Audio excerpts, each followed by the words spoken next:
Here's the thing nobody's saying out loud, but everybody's feeling right now. The revelation wasn't yours. You didn't expose anything. You didn't post anything.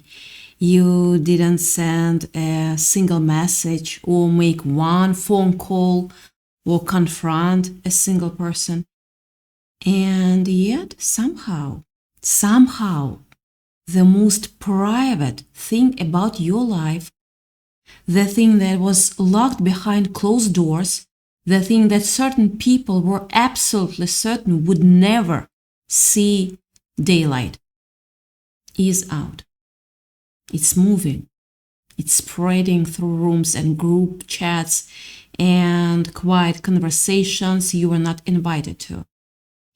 And the people who thought they had you completely figured out, completely contained, completely managed, they are the ones who cracked, not you, them. And now they literally cannot stop talking about what they accidentally started. That's what went viral. Not a video, not a post, not a screenshot.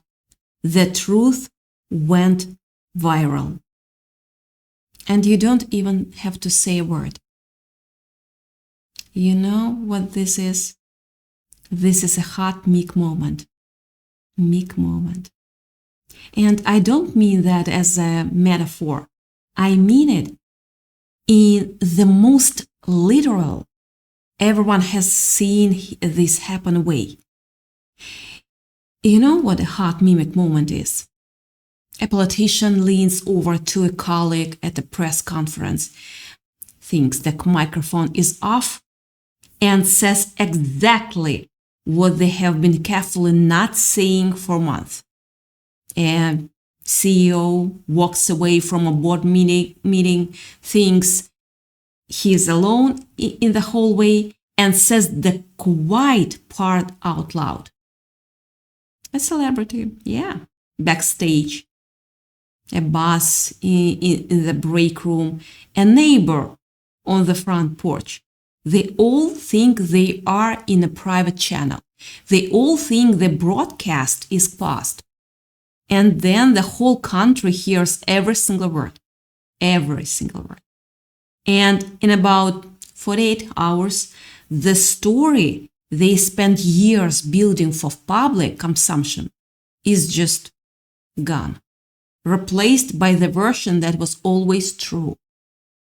That is exactly what happened here. The universe left the mic on. They didn't know the whole world was listening. And now there is nothing they can do to take it back. Let that sit for a second, because I need you to actually feel what just happened here. There was a room, a real room, maybe a conference room, maybe a living room, maybe a corner booth at a restaurant where certain people thought the noise was loud enough to cover what they were saying. And your name came up in that room, not casually, not the way names flow through small talk. Your name entered that room with weight, with history, with that specific electric tension that only exists when people are discussing something they know they they shouldn't actually be discussing. You are not there. You are not supposed to know. And they were so confident in that, so absolutely certain that the walls in that room were sealed, that they got comfortable. They got sloppy. They said things they were too specific, too detained, too real to stay contained inside a sealed room forever. Because here is what sealed rooms do. They amplify. Every word bounces off those walls and comes back louder, and eventually something in there starts to vibrate at a frequency that leaks through the foundation. That's not poetic. That's literally what happens when a group of people build a story together in private, and they have to go back out into the world and wear a different face. The story starts leaking the moment they walk out the door. And here is the other image I need you to hold onto, because it's going to make everything that happened to you make completely sense. Yeah. You know those ring doorbell cameras, right? Those dash cams, the cameras people set up in parking lots, in apartments, of course, hallways, in office buildings, corners that nobody really thinks about anymore because they have just become a part of the furniture. People do things in front of those cameras every single day, things they absolutely would not do if they thought anyone was watching. Because the camera specifically, is so familiar, it becomes invisible. It becomes part of the wall.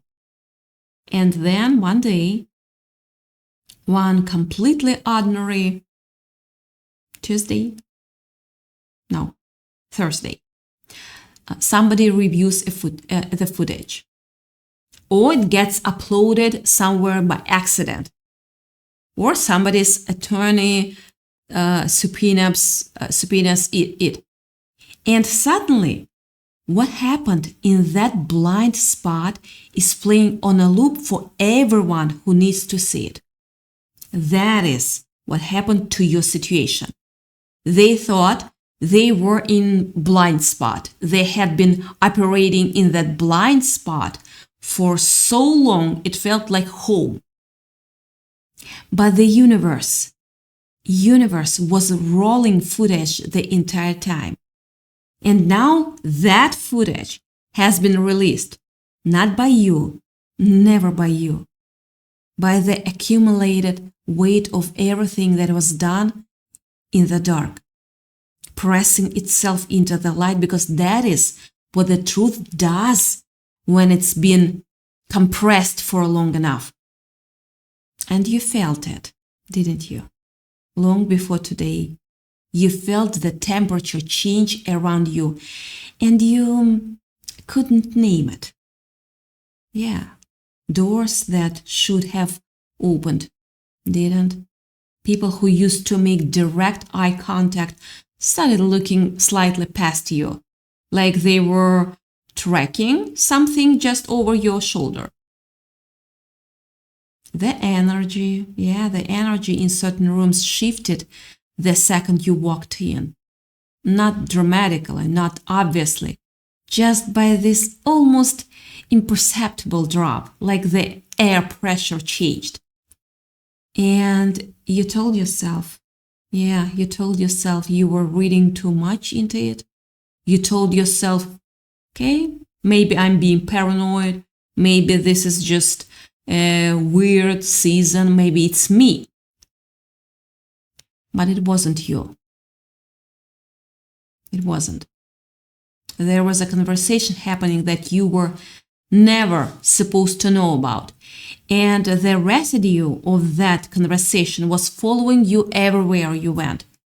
You were walking through the aftermath of a closed door meeting, like someone walking through a room where a fire was burning 5 minutes ago.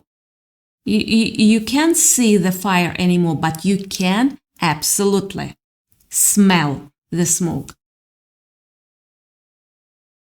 Here is what was in that room. And I want you to hear this clearly, because this is the part that matters. They were talking about your future, specifically not in abstract terms, not in vague impressions, but with details. There was something with your name on it, an opportunity, a recognition, a door that had been quietly, deliberately redirected before you ever had a chance to even know it existed. Someone made a decision about your life in that room, and that decision had fingerprints on it, real ones, the kind that when you see them in daylight, read completely differently than they did in the dark. And the problem with fingerprints is that they don't disappear just because you turn the lights back off. They stay. And eventually someone in that room had to see it with what those fingerprints actually meant. There was a specific moment in that room where everything shifted. It wasn't dramatic. Nobody knew anything. Nobody stormed out. But there was one person in that space who started getting quiet in a way that was different from the beginning of the meeting. Not thinking quiet, feeling quiet. The kind of quiet where something is hitting you from the inside that you didn't budget for when you walked through the door. And you could feel it happening. Yes, you can feel it happening. Trust your intuition. The careful language got more careful. The eye contact started breaking down. The confident energy that opened the meeting started getting slow, hedged, weird. One person's hands were slightly unsteady, not as noticeable, not in a way anyone would comment on, but there. That tiny tremor that happens when your body is processing something your mouth is still trying to contain. Because here is what that person knew. In their body, in a way they could not unfeel. What had been done to you was wrong. And they had always known that. They just thought the room was sealed. They thought the silence made it safe. And now they were sitting inside the specific gravity of a decision that, in the language of that room, sounded procedural, sounded neutral, sounded like just the way things go. But in the language of a real human life, sounded like something else entirely. It sounded like a person's name being quietly removed from something that had their name on it. And that is not a small thing. That is not something a person with a conscious can just sit inside of comfortable for very long. That crack wasn't emotional weakness. That crack was structural. When one person in a closed system stops being able to hold the full weight of the story, the whole system starts collapsing, distributing the pressure. Suddenly, everyone in that room is carrying more than they agreed to when they walked in. The maintenance cost of the lie goes through the roof overnight, because you don't just have to maintain the story anymore. You have to maintain it against the increasing weight of one person's barely visible fracture. And that is exhausting in a completely different way than the original lie ever was. Exhausted systems leak, always. You can build the most airtight room in the world. But if the people inside it are exhausted, the truth finds the cracks and moves through them like water.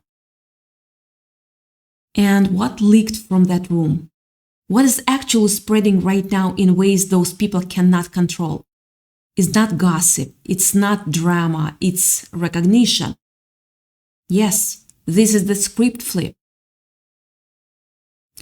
In the culture we grew up in, we know exactly what a script flip looks like.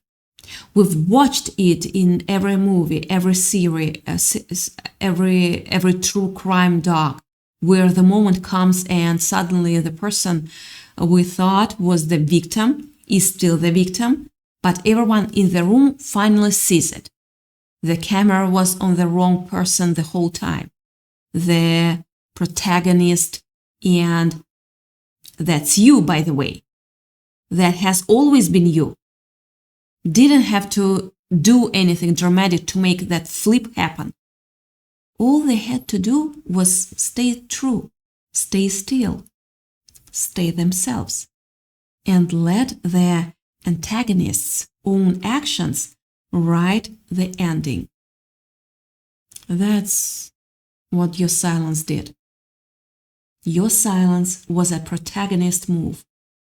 The people who were performing for the room, performing confidence, performing certainty, performing control, they were actually performing for a camera they didn't know was on. And now everyone is playback. Everyone is watching the playback.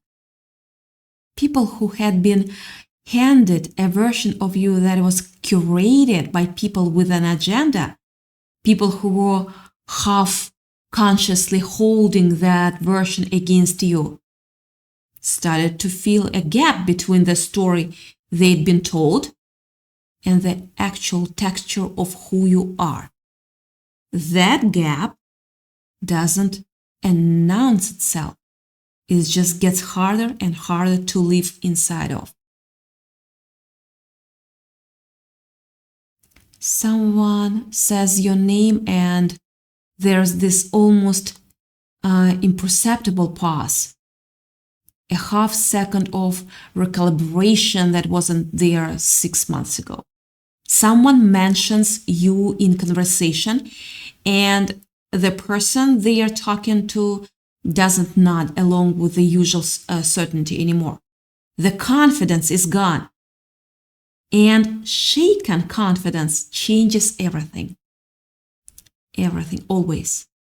Because it changes what people are willing to say out loud, what they are willing to sign their name to.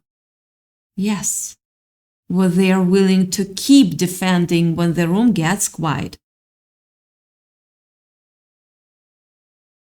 Think about what happens when you hold a mirror up to a distorted reflection. When actual light hits the image that certain people had been projecting onto you, that small, manageable, containable version of you they needed to believe in to justify what they did, it doesn't just reflect, it shatters. And every shard of that shattered mirror becomes its own little broadcast, its own screen playing back the truth of who you actually are to people in your circle, in your community, in spaces you haven't even reached yet. The trap they built so carefully, the one designed to catch your reputation and lock it inside a story that served them, snapped shut on the wrong person. Every distorted thing they said about you became a piece of evidence. Every closed door they constructed became an exhibit. The courtroom they never expected to stand in is now in session, and they are the ones standing in it. Now here is the part where I need you to stay with me, because this is where most people get it wrong. When something like this starts cracking open, when the buried truth starts pressing through, the instinct is to run toward it, to chase every person connected to your story, to demand an explanation, demand an admission, demand that somebody just say it out loud already. That instinct makes complete sense. Yes. And it will cost you the exact thing you were about to receive. What's happening right now doesn't need your panic. It needs your clarity. It needs you sharp, grounded, completely impossible to manipulate. Because when hidden systems start to collapse, some of the people inside them start moving in your direction. They reach out. They get suddenly warm, suddenly curious about your life, suddenly present in ways they haven't been in a long time. And I'm telling you straight, not all of that is what it looks like. And I think you know that. You can feel that as well. Some people feel the weight of what they participated in, and something genuinely breaks open in them. But some of it is strategy. Some of it's people who are less afraid of what they did than they are afraid of being exposed for it. There is a significant difference between remorse and damage control. Remorse is heavy, slow, uncomfortable, of course. It doesn't come to you with an agenda. It comes because something is pressing on the inside of a person that they cannot anymore. Damage control comes fast, comes warm, comes with questions about what you know. I want you to watch the behavior, not the words. Watch whether someone is asking about your healing or about the story. Watch whether they show up because they feel the weight of their own conscience, or because they feel consequences getting closer and they want to reach you before the story does. You already know how to tell the difference. Yes, you know that.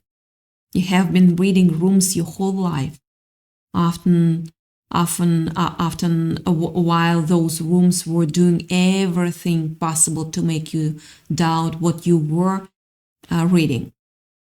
Trust what you already know. Your silence through all of this, your dignified, unshaken, completely intentional silence, acted like a force multiplier. You didn't argue, you didn't defend yourself to people who had already decided. You didn't chase anyone for an explanation that they were never going to give you honestly anyway. And because you stayed still, because you didn't add your own noise to the situation, the truth had room to move on its own. Truth doesn't need permission. It doesn't need your help. It doesn't need you to be loud. It just needs enough space and enough time. And both of those things have been accumulating on your behalf for a while now. You're going to start noticing things sitting in the texture of ordinary moments. Someone will say something to you that carries more information than the surface of it suggests. A sentence with weight underneath it. A look that lasts a half second longer than usual. An opportunity will come back around that you were quietly told was no longer available. A person will show you a different face than the one they've been wearing.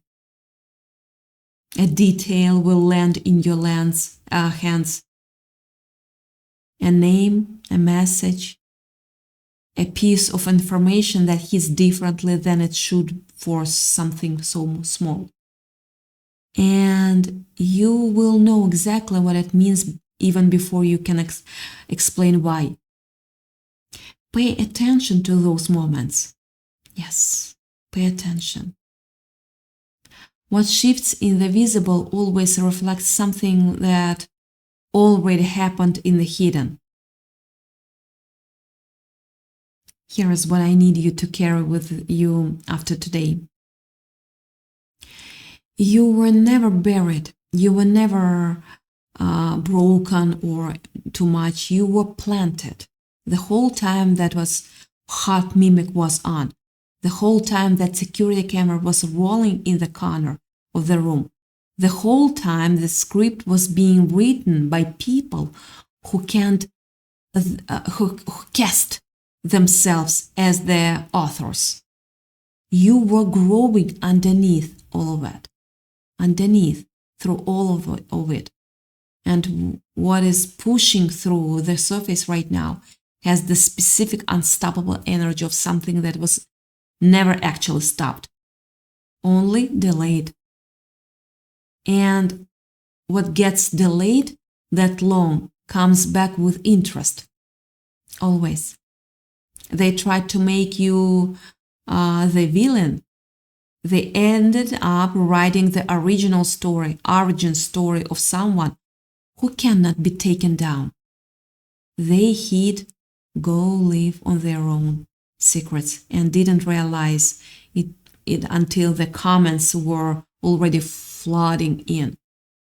They cracked, not you.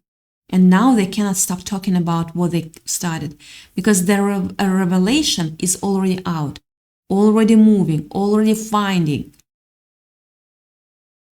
its way from the hidden into the visible. Stay still enough to receive what's coming. Stay clear enough to recognize it when it arrives quietly before it arrives loudly. And stay completely certain that nothing's spoken about you behind closed doors, no matter how carefully the mic was supposed to be off, ever had the power to cancel what was already written over your life. They wanted to end your story. They just opened your most powerful chapter.